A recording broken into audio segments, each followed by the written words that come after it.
Uh, Welcome. My name is George Perkovich. I'm a Vice President for Studies here at the Carnegie Endowment, and it's a pleasure to welcome you all here on this lovely, cooler than the Southwest afternoon. And it's especially my pleasure that we're featuring Jamie Kwong and her work. Jamie's a fellow here at the Carnegie Endowment, and compared to some of us, is relatively new. And this is, I think, a really path-breaking piece of research that she's done, and I'm very, very pleased by her and for her that she started on a topic that really hadn't been addressed and did some deep research and has produced what I think is a really interesting narrative and raises a set of issues that a lot of us haven't thought about. It's not clear what the answers are, but that's what really good fundamental research does. And so I'm very, like I say, pleased to have Jamie be presenting some of that research to you.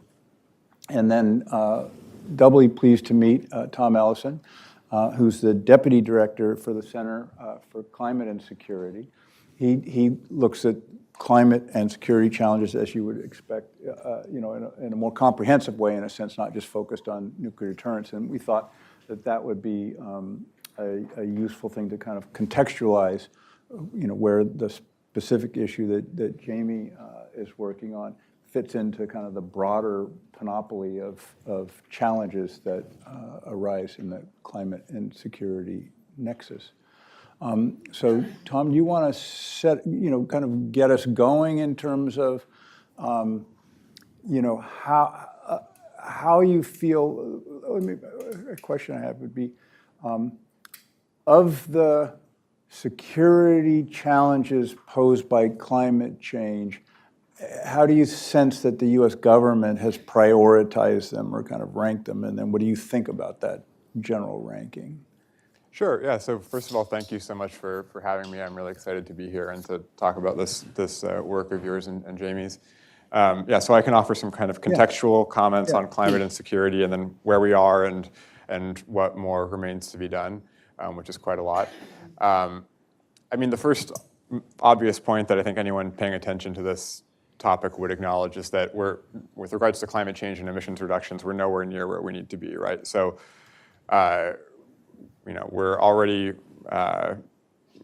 recording the hottest temperatures that have ever been recorded on Earth in recent days. We're already flirting with breaching the 1.5 degrees Celsius global warming target that scientists have told us we need to try to stay under. We're on track for more like double that currently.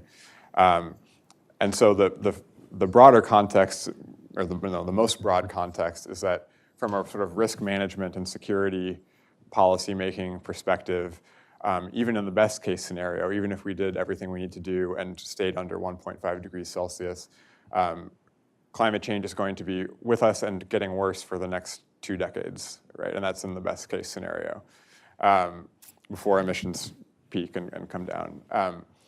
So there's been, I think, growing acknowledgement over the years in the national security community, whether that's the Pentagon or the intelligence community or elsewhere, of the wide range of security and foreign policy implications that this has.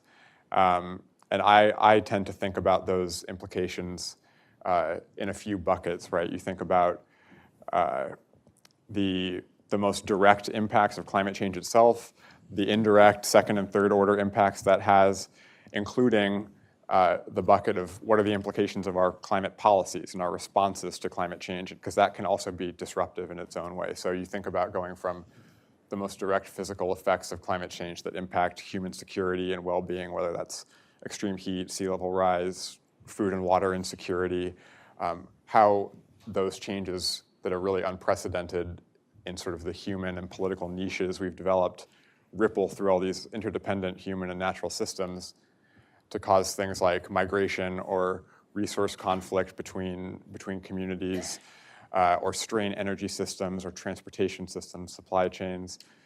And then you get to how are we responding to these very dire situations that can cause security challenges like interstate conflict or instability. And we're trying to embark on this sort of unprecedented transition from a fuel-dependent fossil fuel economy to a materials-dependent critical minerals and critical materials-centric low-carbon economy.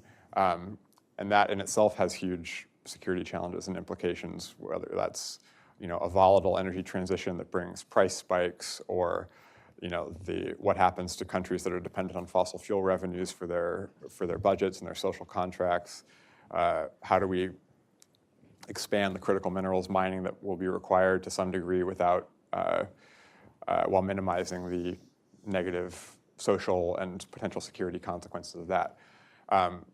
So that's one thing I would emphasize. This is it's not as narrow as simply saying like, well, does climate change cause conflict? Because no single thing causes conflict, but we need to understand the way climate change and the changes we're making to address it interact with all these other systems and can be disruptive, and try to preempt those things. So to your point about how the US government has handled it and ranked these things, we've seen this sort of growing concern in the defense and national security communities that's really been embodied most in the Biden administration, which kicked off a whole host of policy processes at the beginning of its term with an executive order, mandating that various agencies place climate change at the center of foreign and national security policy, and that gave us the first national intelligence estimate on climate change, the Defense Department's climate risk analysis. There's been an acceleration of various military services climate action plans. Climate resilience for the US military has been consistently in the National Defense Authorization Act. So there's been a growing acknowledgement of the problem, and probably the most agreement around military resilience issues. Yeah. So that's certainly progress, but in terms of mainstreaming those, the integration of those concerns throughout various agencies and in the day-to-day work of people who don't have climate in the title of their jobs, that remains an ongoing challenge, as well as resourcing and financing these statements of intent and strategy, where we see things like, even despite this sort of emphasis in all these strategy documents and warnings and key assessment documents, you see things like climate adaptation funding that the U.S. has promised the vulnerable developing world, and which are prudent security investments for the United States, continuing to be underfunded by Congress, and that's a bipartisan issue as well. So I'll pause there. But well, I'll tug on it a little bit, because what you just described at the end is probably predictable, certainly in our system, and I would guess in other systems too. You talked about military resilience, and so that's a lot of his bases and airfields and things like that. And those things are generally readily funded and fundable, because construction jobs and excavation, and Congress is really happy to, in general, fund that kind of work. But when you're talking about kind of the human, political, economic adaptation, and for other countries, it's like people don't want to do that so much. It's one thing to build a bunch of stuff in your district, and it's another thing to address other people's challenges. And so it'll be interesting, Pentagon's so big and there's so much money there, how much of whatever it happens gets funneled through the defense budget would be an interesting thing to look at, and that starts to get at Jamie's proposition, because Jamie, why don't you talk about, in a way, hone in on some of what Tom was saying, because you're talking about bases by and large, and so take people through how the nuclear weapons function is affected by climate based on your study, and then what are the kinds of challenges that's going to present, because I think it ties into what Tom was saying at the end. Absolutely. Well, first, thanks so much, George, for moderating, and Tom for joining us. I'm really looking forward to our discussion, and I think that was really helpful context. So maybe I'll focus specifically on the US first, because that's kind of the focus of the report. I specifically was examining how climate change could have detrimental impacts on each leg of the US nuclear triad, right? So our ballistic missile submarines, or SSBNs, intercontinental ballistic missiles, and bomber aircraft. So as George said, I really kind of grounded this research by first thinking about what the local impacts of these climate change effects could be at, military installations that host these systems. And then from there, and I think this is an important point, is also extrapolate, well, what does that mean for the deterrence mission of each leg more broadly? So to take an example, if we think about the SSBNs, right? So sea level rise and flooding could significantly affect the Navy's capacity to service and maintain the submarines based at Naval Submarines Base Kings Bay, which is the Atlantic hub of the SSBN fleet down in Georgia. And various climate change scenarios really project that rising waters won't just challenge the waterfront facilities, which might be more intuitive, but also potentially affect a key road that connects an on-base missile facility to the waterfront. So not only could these climate effects disrupt operations and submarine servicing, but they could potentially delay the transport and maintenance of the submarine's nuclear missiles. And this only, of course, gets worse if these climate change effects kind of snowball, right? If they prevent submarines from entering port at any given time, which is increasingly plausible under these different scenarios. That has implications for crew exchanges, although we can conduct crew exchanges at sea. Of course, the submarines would have to surface, which has implications for the detectability of these quite, stealth systems. And then, of course, for maintenance, right? The submarines, after each deterrence patrol, are expected to undergo about an average 35 days worth of service. If they can't enter port, you're putting that off. So what does this mean for the broader health of, our most survivable leg of the triad? And then just quickly touching on the other two legs, because I think we need to talk about this more globally as well. But to first think about US ICBMs, I focused specifically on Minot Air Force Base. And there, warming temperatures may accelerate flooding that could impact the accessibility of the base's missile silos and missile alert facilities. And not to mention displaced base personnel, which could have obviously a serious impact on personnel and their families, like we saw with the devastating Surrey River flood back in 2011.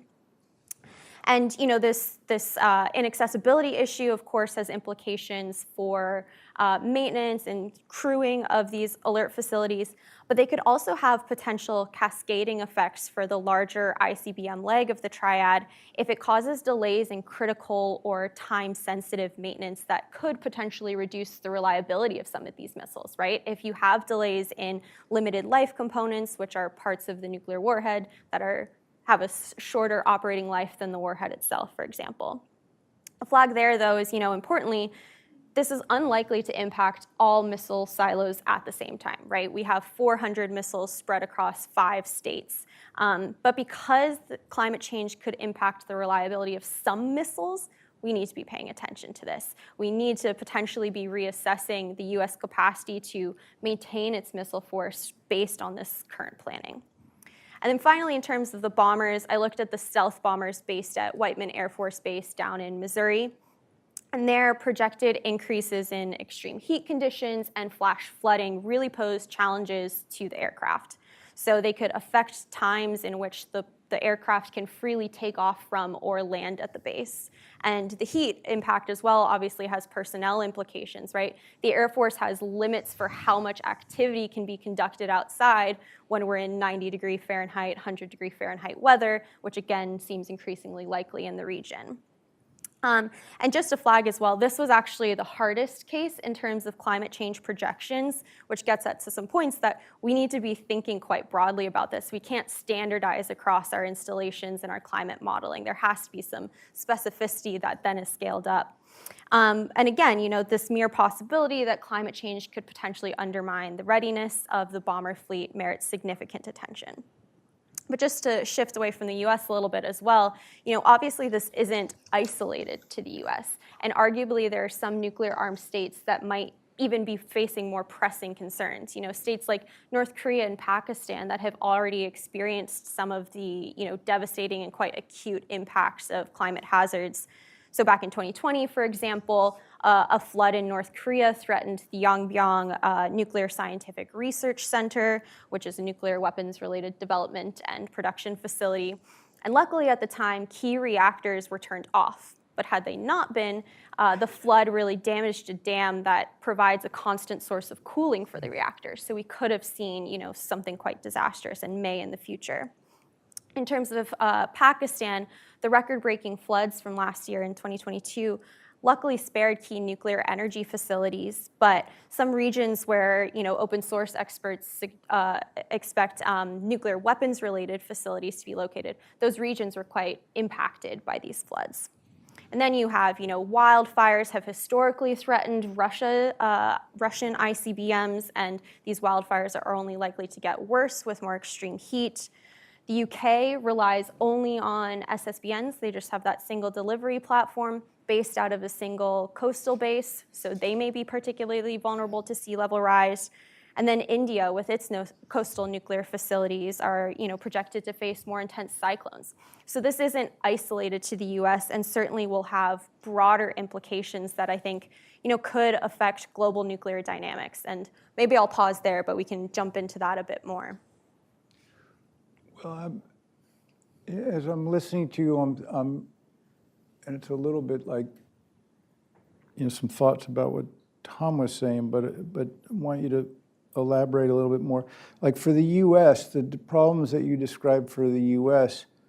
are problems that to some extent could be at least partially solved by money. You can build things, raise things, kind of fix it. In other words, there are a lot of problems in the world, that whatever amount of money, it's a political problem, you can't solve it. Or migration is a very, very difficult problem. Once it happens, like how to address it.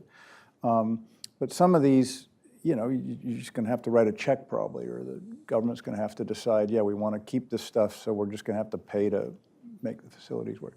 Some of them, though, depending on the location and the weather, that even if you paid for certain adaptations, it may not be enough kind of operationally if you're in an area where you're going to have violent storms that would prohibit operations, that kind of thing. Have you encountered people in nuclear establishments or who oversee them who are thinking about this? Or is this kind of, when you talk to people, it's like, wow, we didn't think of that, or we haven't really gotten into that yet? What's the level that you perceive to be in terms of thinking about responses and adaptations? Sure, yeah. So just to emphasize the point, perceive. I'm not in DoD, so just want to clarify. Yeah. But yeah, so I think it is a lot of installation level focus, right? So for example, as Tom mentioned, some really important DoD documents have come out in recent years. Part of that was also the introduction of the DoD Climate Assessment Tool, or DCAT, which essentially is a tool by which DoD can kind of assess the installation level exposure to climate hazards. And so that kind of is indicative of the fact that they're really focusing there first. But a recommendation that I offer in the report is that we also need to be thinking broader. Of course, we need to be thinking about these individual concerns at Kings Bay, Minot, et cetera, et cetera. But what does that mean for, in this case, nuclear deterrence more broadly, right? The nuclear mission. So with that DCAT example in particular that I talk about is this concern that, okay, yes, it's really important for the DCAT to have these climate assessment metrics, but if we're using that to rank the prioritization of these installations to receive the funding, surely there needs to be a mission metric in that as well, right? If we only have 2 bases that can support the SSBN fleet, even if Kings Bay isn't number 1 in terms of installation insecurity vis-a-vis climate change, it needs to be high on that list, right? And so I think there are these broader discussions that need to be had because it can't be resources alone. Resources play a big role, but how do we need to be thinking about potentially adapting some of our strategies as well along the way? Yeah, I'm just thinking about the Navy versus the Air Force and how that would play out in your example. Jump in, Tom. Yeah, I think to add on to Jamie's comment about sort of zooming out to the kind of some of these broader implications too. I think Jamie did a great job of talking about some of the foreign locations that face these similar hazards, right? Of climate change impacts directly on nuclear facilities or nuclear-related military or energy facilities. and to connect back to what I was saying earlier about sort of like the indirect and follow-on impacts here, I think we also have to remember that when we look at these issues globally, it's not just about the impacts of climate change effects on nuclear facilities themselves, which is certainly important. And on that front, the U.S. is, as serious as the problems outlined in this report are, has more money than most countries, has a bigger military budget, and than most countries, is relatively well equipped to deal with those things compared to some other nuclear-armed states. But it's also things like, how will climate change impact relations and tensions within or between nuclear-armed states, Absolutely. for example, right? So you have, again, like India and Pakistan, two nuclear-armed states that face these hazards to their facilities, but also, share dwindling water resources that are a source of political tension. India is exploring lithium reserves that are vital for clean energy technology that are in disputed Kashmir and whose exploitation could, lead to disputes in the local community where there's a militancy problem and a cross-border resource sharing issue with Pakistan, right? And not only so, that's why you also see. It's important, I think, to connect this to the context too of broader political stability and conflict issues, right? As well as when we get into some of the kind of more indirect climate policy, energy transition issues, right? This might be a question you get to later, but as climate change's threat becomes more clear and the need to accelerate clean energy deployment becomes more clear, nuclear energy is a part of that. So you have a whole host of states who are either recently have or are considering adopting nuclear energy as part of their energy mix, partly because it's a low emissions energy technology. And so you have, for example, in Turkey building a nuclear reactor, considering two more that are being built with Russian assistance and under like an operation and model that doesn't incentivize the highest safety and security standards. So I think it's important to think about not just the hazards to the facilities themselves, but also where those fit in the broader geostrategic environment that's being affected by climate change. Yeah, the Turkey nuclear energy relationship with Russia is interesting. We're not going to get into it, but there's Erdogan and Putin have a friendly relationship, and that relationship with nuclear energy makes no economic sense for Russia. Based on what Turkey's supposed to be playing Russia, but when you talk to people there's something going on with a natural gas deal that no one knows about. But anyway, but the broader question of nuclear energy, you're right, that clearly is there's a lot of talk about that and new types of reactors and modular reactors, partly as a response to climate. And then one of the challenges there is climate change threats to the safety of nuclear power plants, and so then there's ideas of putting them on barges and so they can go with the water and so on. So Yeah. it will raise lots of analytic and regulatory challenges. Yeah. Absolutely, and just to add in there as well, some of Tom's colleagues at the Council on Strategic Risks have done some really important thinking on the energy and safety and safeguards side of things as well.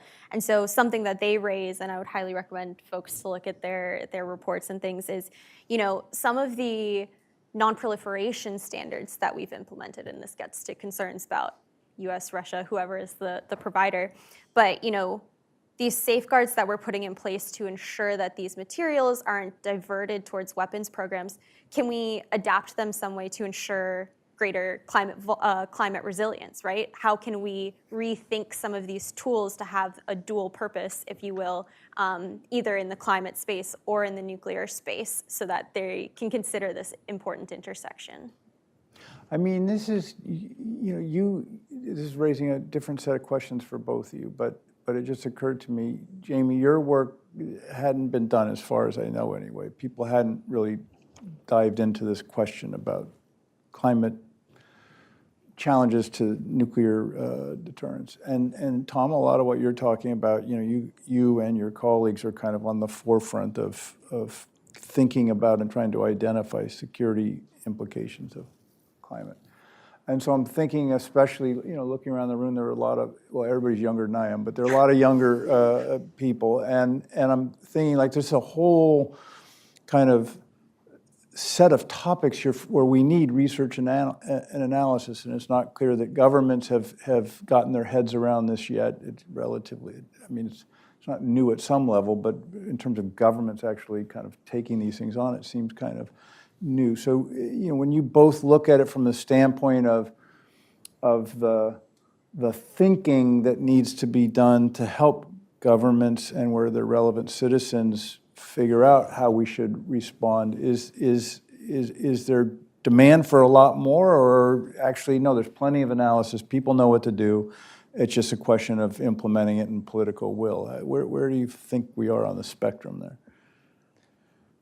Well, I think that, something that's often said in the sort of the climate change space is that, we know enough to act, right? We don't need to sort of, the jury's not out and we're still waiting to know, right? So we certainly don't need to wait to do any of the emissions cuts and other adaptation things we should be doing. Again, going back to that sort of risk management approach, given the stakes involved, you can't necessarily wait for perfect information. We know with enough certainty that we need to act.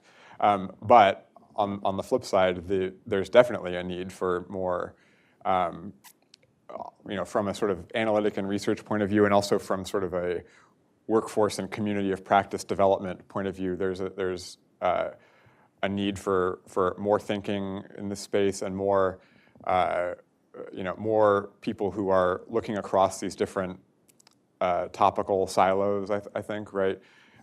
People who are in the security or foreign policy space who are, literate enough in science and climate topics to apply it to their work, and vice versa, right? People in the scientific space who are cognizant of the, political or strategic or diplomatic or other considerations that impact their work. Because I think that's one of the biggest areas that needs to be built is sort of synergy between the more scientific community and the more policy practitioner assessment community, because there's big differences in sort of educational backgrounds and approaches to risk and evidence,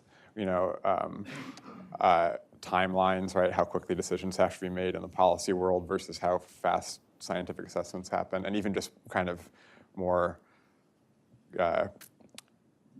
mundane or sort of community level barriers, like how many people have security clearances, or who how, are they working in the same spaces or in the same agencies, or being hired in the right agencies. So,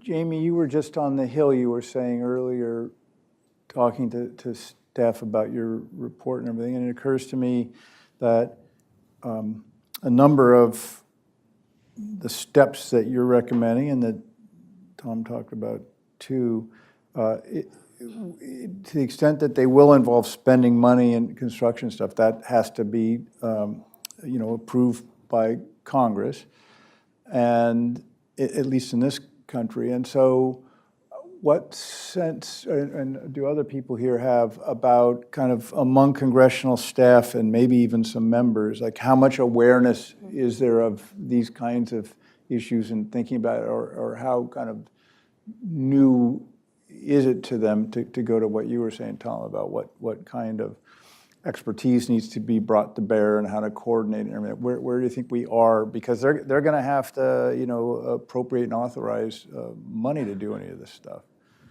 Yeah, so that's a really great question, and it certainly came up.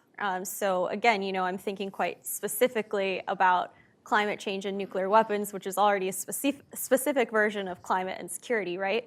And so I heard a couple of times, oh, well, we've thought about climate change from what do we need to do on the emissions side of things, the energy side of things, but it seemed to me, at least from this day on the Hill, that there isn't this focus as much on the security implications, and again, specifically the nuclear side of this. Some said this feels quite new. I've not thought about this in this particular intersection of issues. But just to build on Tom's point as well, I think we use different languages, right? There's a translation issue here as well, and part of one of the key outcomes of this report is not just what you see in front of me, but I know a lot more now and still have so much to learn. I came at this very much from the nuclear side of the conversation and had to learn about things like the IPCC, the Intergovernmental Panel on Climate Change, and what climate modeling looks like, how folks conduct this, right? I'm not a scientist developing a climate model, and so that's important. And just to pick up on one point Tom said as well, the timescales that we're thinking about. So you'll see in the report, the way I've tried to think about this is, the US is making modernization decisions right now that are going to ensure that our systems can last well into the late 21st century, typically about the 2080s, depending on the system. Well, some climate models go that far, right? And how can we be tracking this onto one another? And then also recognizing, well, actually, not all climate effects can be projected that far into the future, right? Whereas a sea level rise can be reasonably thought of in decades-long considerations. Something like extreme events like tornadoes or hurricanes can't, right? And so being able to pick up on these differences, I think, is important, and I'm hopeful that researchers in and outside of government can kind of collectively feed this into decision making. One point as well that I would pick up on there is that you asked about how much people are paying attention to this issue. I think, as I said, sort of the biggest area of sort of policy agreement and bipartisan consensus, I would say, on climate and security is resilience of U.S. military facilities to extreme weather, I would say, compared to some of the broader changes and investments in resilience, especially overseas, and more broad socioeconomic security considerations. But I think something that's sort of military facilities broadly, and I think something that Jamie's work highlights is that that idea, again, of sort of context-specific interdependent systems that really matter a lot, right? Like the implications of climate change at a base that does training for the infantry versus a nuclear facility that has very different sort of systems it depends on, and procedures and points that can be disrupted, right, by these climate effects are significantly different. So it's when you get to that level of specificity, you really start to see how interdependent these very high consequence or critical things like nuclear activity are on things that might not first come to mind, but like being able to pass a road and get to work for your workforce, or things of that nature, right? And that might not be a huge deal at one military facility, but it might be a really consequential thing at another. So, well, let's open it up. So if you have a question here, raise your hand, and I'll call on folks and then introduce yourself. And then for people who aren't here but are watching online, there are already 2 questions. You may ask more questions, and I will try to get to them online as well. Let's start with the woman over here. Yeah, thanks. Sorry, we just have a mic. You gotta wait for a mic. Thanks, Lisa. Thank you. So my question is, how can the international community foster a broader dialogue on the vulnerabilities of nuclear weapons programs to climate change? Great, yeah. Should I go ahead? Yeah, go for it. Okay. Yeah, so I think that comes at some of the silver linings of the research, if you will. So I think the fact that all nuclear armed states are mutually vulnerable to climate change could present some really important risk reduction opportunities, right? So at minimum, I think that it could encourage dialogue amongst nuclear armed states to really collaboratively assess what their vulnerabilities look like. At a minimum, sharing best practices on how to conduct climate change vulnerability assessments of their nuclear installations, perhaps even at the technical level, sharing climate change research and modeling data and things. And then more ambitiously, could we envision a world in which these climate change vulnerabilities and these common vulnerabilities could lead to something like an arms control agreement, right? It's going to have a huge fiscal impact for these states to ensure that their bases and, deterrence missions remain resilient to climate change. One of the reports that Tom mentioned references that, the DoD has estimated that ensuring one base is resilient to coastal flooding alone could cost around $45 million. Scale that up to all nuclear facilities, all potential climate hazards. We're talking about a lot of money here, right? So could it be not only mutually beneficial, but fiscally necessary for states to reduce their size of their arsenals based on this climate change concern? Sir, you. I'm Ken Meyercord, and I'm a little dismayed that the discussion so far has not mentioned any quantification. And it would seem one of the basic quantifications for planning for the future, for instance, would be the rate of sea level rise. It's my impression that we don't have a good handle on that. The estimates vary, and certainly the planners would have to have a pretty good idea before they invest billions of dollars in whatever sort of remedial steps they might take. And just as an aside, I'd say you sort of touched on something when you mentioned disarmament programs. One, if it would be nice if we could, when a new base or new federal spending on the military is being on nukes or whatever is being contemplated, that they add in the cost of model improvements to meet the climate change threat, so that if $1 billion is being allocated for a submarine base or something, well, you have to figure you're going to have to spend $100 million every year or $1 billion to adjust to climate change. And thinking that way, I would hope that also considered would be the fact that, well, the fewer submarine bases we have or the fewer missile silos we have, the less money we're going to have to spend on adapting them. And that would be handy to bring up in a sort of disarmament way. Yeah, so maybe I'll jump in on the Yeah. second, and you want to do the first, maybe? Sure. Yeah. Do you want to go first? Sure, or should- yeah. So just on that point, you actually are previewing one of my recommendations and thinking about, one of the recommendations is that DoD and other agencies should be conducting forward-looking assessments when they're, undergoing construction or, in this case, modernization efforts for the different nuclear systems, because this is going to affect the lifetime costs of those systems, right? So are we projecting far enough in the future to have a real effective and accurate budget line item if we're not factoring in these climate considerations? Yeah, and just briefly on your point about uncertainty and or quantification of things like sea level rise. I mean, one thing that those uncertainties depend greatly on is our own level of emissions and if we can cut them fast enough or not. But it is true that on some of these things, especially basically climate effects, the further you get removed from heat, the more sort of uncertainty gets introduced, and the further out in the future you look. But I think what I would come back to is right. We're talking about sort of risk management and making decisions and investments in situations of some amount of uncertainty, which is something we do all the time, right? So I don't think I would push back on the idea that we need to know the exact level of sea level rise and the exact year, 50 years from now in this space before we make an investment decision, right? I mean, I think we spend serious amounts of money and blood, sweat, and tears on all kinds of security issues in situations of uncertainty where we think a small chance of a high consequence event is unacceptable, right? So if I said I'm 80% sure that a car bomb won't go off in New York City tomorrow, like that's an unacceptably low level of certainty, right? And we spend a great deal of effort to make that 100% certainty. So I would think that planning for the worst to some degree is prudent in a situation where you're talking about an issue as high stakes as nuclear issues. There's a question from the internet. Lindsay Maisland asked, and I'll build on it a little bit. She said, are there conversations about the U.S. military's emissions and mitigation efforts?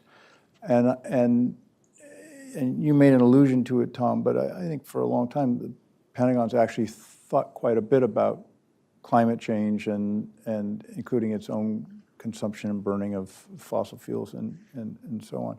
So update us on what you think those approaches are kind of within the Pentagon, and then compare, if you can, I don't know if this is possible, but compare like within DoD efforts to reduce emissions, kind of to the broader political economy in the country. What I'm trying to get at is the Pentagon perhaps more able to decide we've got to cut down emissions and actually do something about it than the broader polity is, if that's possible to address. Sure. Yeah, so I'll try to answer that with a few points. I mean, I think what you see from military decision makers and policymakers is that they are coming at things like emissions reductions and climate change more broadly from a perspective of operational effectiveness and resilience, right? There's really no changes that the Pentagon is making that are for emissions reductions per se at the cost of their operational effectiveness, right? But what they're seeing is that when you're talking about one, planning investments or equipment procurement 30 years in the future, right? You need to account for the very different geophysical environment you'll be in, right? The other thing is there are a lot of operational benefits to things like energy efficiency or more resilient energy systems, right? Like a great deal of U.S. casualties in Iraq and Afghanistan were from people driving fuel convoys back and forth and getting hit with roadside bombs, right? So if you have a more efficient tactical vehicle, or you have a forward operating base that doesn't need to have fuel deliveries because it has a solar panel, right? That's something that's good for emissions, but it's also something you would do even if you didn't care at all about emissions. So you see investments in that arena, as well as just energy resilience of installations, right? And I think unfortunately you've seen even some of those issues get kind of picked out in the political fray and targeted in kind of the politicization of climate issues. But really, that's the way that the Pentagon thinks about these things: is how do they meet their mission and have co-benefits with broader emissions reductions. I think the other thing about the military and emissions reductions is especially when we're talking about the U.S. military, is the U.S. military is such a big consumer and investor in technology and customer that they can really sort of shape markets, right? So there's all kinds of technologies that we use that were originally sort of invested in for a national security purpose that are now quite ubiquitous, and so there's discussion around things like that where, right, like sustainable aviation fuel, right, is something that the broader aviation industry will need to reduce its emissions. That's a very hard sector to decarbonize. But perhaps the military is a place where they could make a small investment in kind of incubating that technology in a way that would have broader market impacts. But I would say that in your question about the broader kind of political economy, we talk in the climate world about sort of hard to decarbonize sectors, right? Things like aviation and shipping are harder and steel production are harder to decarbonize than electricity, just for reasons of physics, right?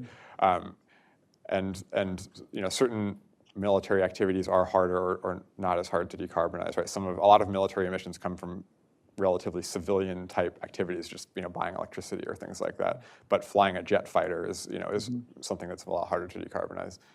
And then of course there's the broader kind of when you're talking about the military, it brings in a different tenor of political debate because supporting U.S. military effectiveness is quite high priority for U.S. Congress people generally. Mm-hmm. So, other questions in here, sir, over there, and then over here.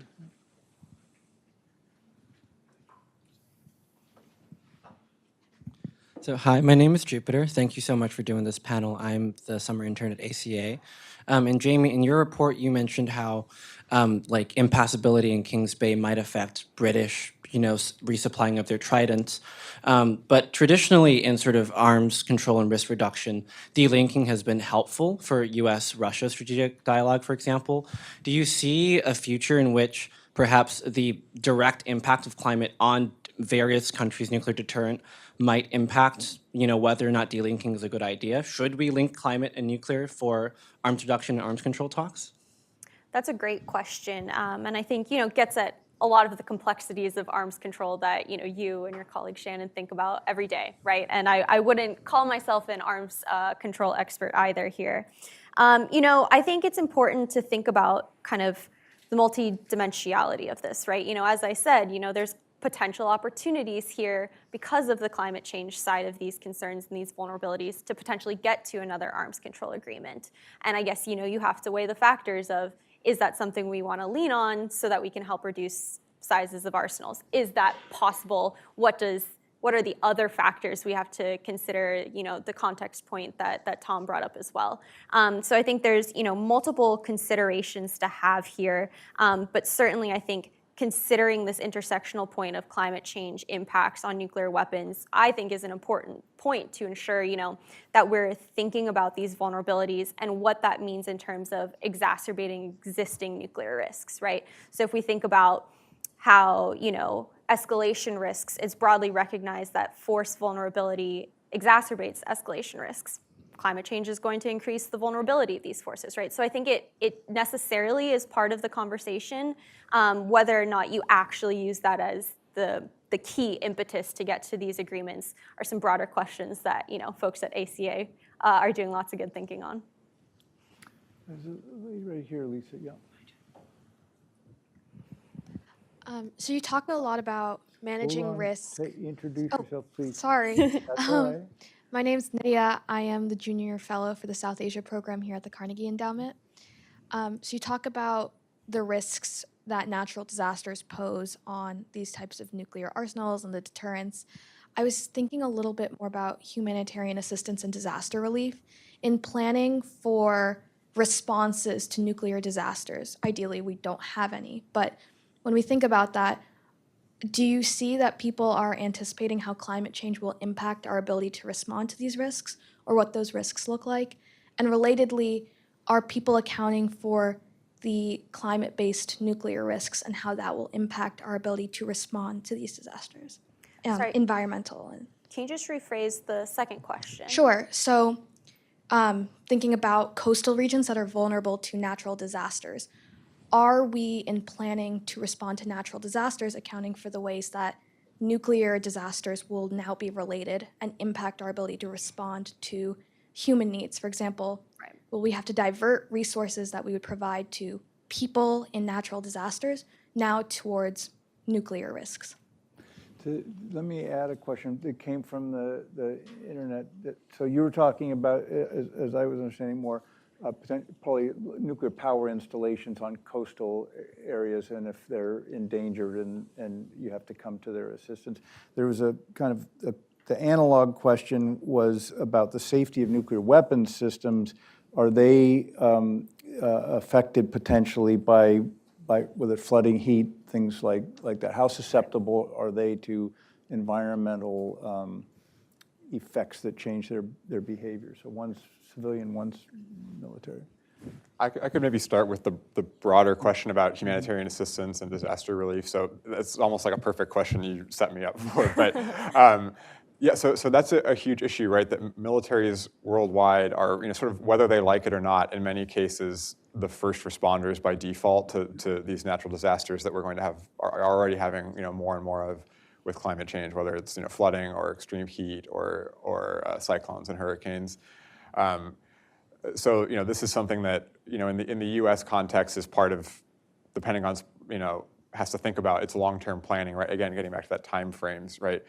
What types of equipment and missions they need to plan for, like how many hospital ships do they need to build, and if it's more, then how does that affect their planning for other things they want to have in their arsenal. But also, right, worldwide, militaries worldwide throughout the world have very different capabilities and political contexts and priorities and human rights records and all sorts of things, right? So when you think about militaries from the U.S. to Canada to China to Pakistan to Myanmar to Mali, right, responding to these things, those are all very different contexts and military institutions and other things. So this is a bit of a plug, but our organization recently launched something called the Military Responses to Climate Hazards Tracker, which is a data set and map that's updated monthly globally of reports of basically what we just talked about, militaries responding to climate-related hazards to try to answer some of these questions about not just the impacts on sort of military readiness, but some of the questions you were getting at about what are the sort of political and social and economic consequences of how militaries do or don't respond to those things, right? Because you could imagine all sorts of implications for, for example, civil-military relations in a country with a history of coups, where the military is being drawn on more to, deploy to respond to these things, and might do better or worse at doing that in the eyes of the public. Or to the nuclear issue, right? What are the potential political consequences if the military is more concerned with securing a nuclear facility than helping the population? Or there's all kinds of potential consequences to those things. But at the same time, it's not all bad, right? These militaries can mobilize quickly and are often saving lives when they do these things. So how do we anticipate the challenges and opportunities from that, and how do we what actions do we need to take in how we partner with militaries, or how these militaries operate themselves to get the best outcome as they're called upon more and more to do those things? But I'll let the nuclear specific. Sure, yeah. So really great set of questions. So on the weapons side of things, as far as I understand, there's particular units or wing commands, whatever, depending on which service it is, on nuclear bases themselves that are tasked with emergency response, right? If there were a nuclear accident of some sort, how do we respond? And part of that is a lot of exercising to ensure that they're prepared for different, potential scenarios, whether that's a malicious actor or just simply an accident. I think a key point is to ensuring that climate change scenarios and climate crises are built into those exercises so that they can think about, okay, how do we contain the nuclear incident, and what does that mean for the local community around the base as well? And I think that applies to kind of the civil side of it as well, although obviously the operations there look different than on a military base. Drawing on the question that we got from online, in terms of, what happens to the specific nuclear aspect of this, right? I focused on the systems, so really the kind of the delivery platforms. But to go back to the North Korea example, and this is referencing a Council on Strategic Risks report, there's the potential for worst case scenarios that do lead to potential radioactive hazards, right? So in that example I talked about of the Yongbyon Center, if you have a severe enough flood that does indeed affect not just the on-base cooling systems, but also the buildings and the infrastructure that's housing fissile material. Could there be leaks? Quite possibly, right? But that, again, is kind of worst case thinking that, we have to consider, places like North Korea might not have as robust infrastructure. How can others kind of facilitate to ensure that we don't see those environmental disasters play out? There's several questions from online, but the one I'll start with is, do you think that integrating climate expertise at the operational level, so for example, like the STRATCOM or other combatant commands, having somebody, whether it's military or civilian, there to be thinking about kind of climate effects or how it could affect the mission, that would help prevent vulnerability and address some of the issues that you guys are talking about? Yeah, I think that's really important, and at multiple levels, right? You have it at individual installations, you have it at places like STRATCOM, and then you have it amongst OSD policy folks as well, so that all folks are thinking about, okay, let's exercise the climate disaster and what it means for this particular base or nuclear operations in this particular region, and how can we, sitting in our different places at installation or headquarters, like how do we anticipate that this could play out, and how do we then mitigate and adapt to ensure that we never come to that disaster? Yeah, and I think a big part of that is that is mainstreaming across those functions, but it's such a broad topic, climate change, that right in any particular context, probably only a certain slice of that topic is relevant to your job, right? So if you're even just looking like within the military, if you're in OSD policy or you're managing Fort Huachuca, or you're thinking about logistics in the South China Sea, or you're a counterterrorism analyst, right? Like there's wildly different things. There's probably some piece of climate change that's relevant to your job, but certainly not the entirety of it, right? So it's about finding those pieces that are really important to the different functions and mainstreaming them into the sort of day-to-day operations. And oftentimes they're already being considered, but the change over time, like the unreliability of past patterns for future projections, might not be necessarily taken into account. questions here. Yeah. Hi, thank you so much for your presentations. I'm Héloïse Fayet. I'm a researcher at IFRI, the French Institute of International Relations, on nuclear strategy. I'm here in DC for the week, and I'm very happy to be finally able to participate in an in-person event at the Carnegie.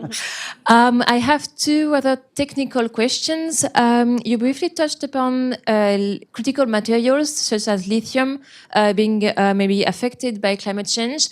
So what about uranium? Do you think maybe uranium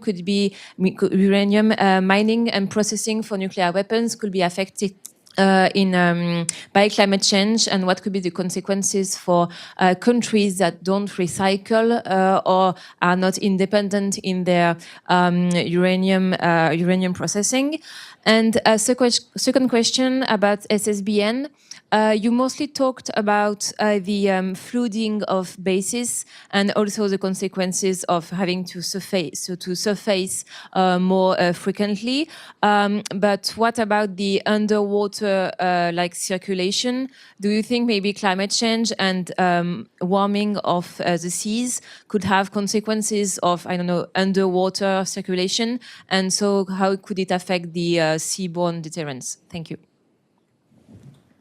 So on the Lithium. on the critical minerals or materials aspect, where that fits in the broader climate context is certainly potential climate impacts on those mining activities, but more so it's about the impact of the mining itself and the drastically expanded mining to meet drastically expanding demand. So things like lithium or cobalt mining, right, have environmental and social downsides and consequences to them. And for lithium, for example, demand for lithium is supposed to go up like 40-fold, right, to meet the number of electric vehicle batteries and other clean energy pieces of technology.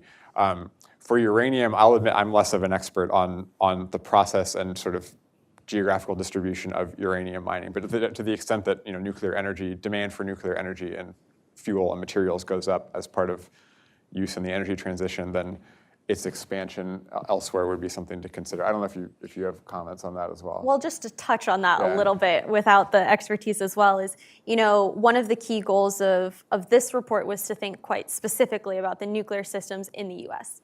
We also need to be doing more, right? And so I think there are really important questions to be had here about climate change intersections with kind of the processing side of it, all the way to the waste stream side, to the intersection with nuclear command and control. So I would encourage you to do some of this research as well. And then on the SSBN question, again, I'll have to defer to a lack of technical expertise here. One of my colleagues in the room, Lindsay, knows a whole lot more about SSBNs and operations than I do. So she might have some insight there. Do you, Lindsay? Sorry, Lindsay. My knee-jerk reaction is won't affect underwater operations, but never know.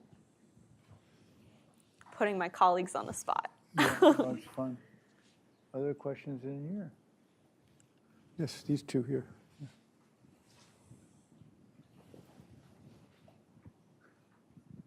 Thank you. Hi, my name is Rachel. I'm a summer intern at NTI. My question is kind of at the back end of the fuel cycle with nuclear waste, whether that's mostly from civilian operations, but also from defense, and whether there are any climate change threats to especially interim storage on site, and then potential designs for geological repositories. Great question. I can jump in briefly just to say I didn't examine this as closely as I think it needs to be, but certainly concerns in Hanford, for example. And this gets to, as you know, broader conversations around this waste question, obviously on the weapons side of it, but also the energy side, which again becomes a larger issue if we do continue to see this, expansion of nuclear energy as part of this clean energy transition. Don't know if you have anything. Yeah, no, nothing to add. Then, sir. Hello, I'm Joshua from SMG, and I'm wondering about your thoughts on the environmental and political impact of the Fukushima power plant in Japan releasing nuclear waste to the ocean on future nuclear waste removal.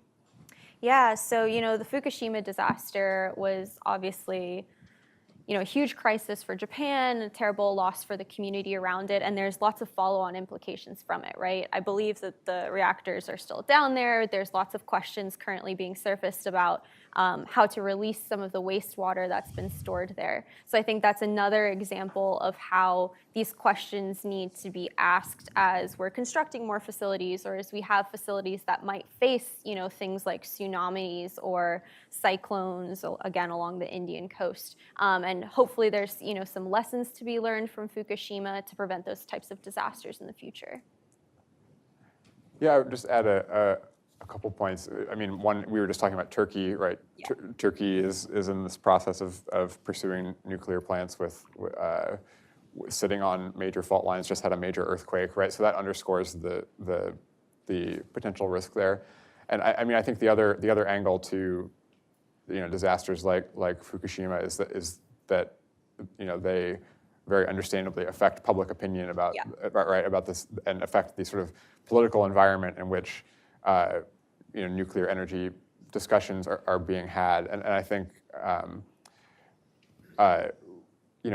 as we there are serious sort of political and other downsides to sort of dismissing those public concerns, even if technical experts think they might be unfounded or would push back on them. I sometimes see in sort of discussions around this like a dismissal of those concerns, because like, well, we have this newer, safer design, or we have this or that, but like we should, I would offer like we should be, engaging in those concerns and safety concerns in sort of a good faith way, to not just because it's a fair thing to do, but also because it's important, I think, to ameliorate potential sort of political tensions or disputes around a non-inclusive like deployment of controversial technologies, right? It's important to have buy-in and sort of social legitimacy to these things. Yeah. Well, on that good note about legitimate decision-making and informed publics, I'm going to wrap this up, but I want to thank both of you, because I think you've both made, and Jamie, in your report especially, a contribution to both stimulating public thinking and debate on a new set of issues, but also kind of helping to channel the ways in which we all ought to think about it. So I want to thank both you and Tom for doing that. Thank you all for coming, and hope there are no storms on your way home. Yeah. Thank you. Thank you. Thank you. Thanks for having me.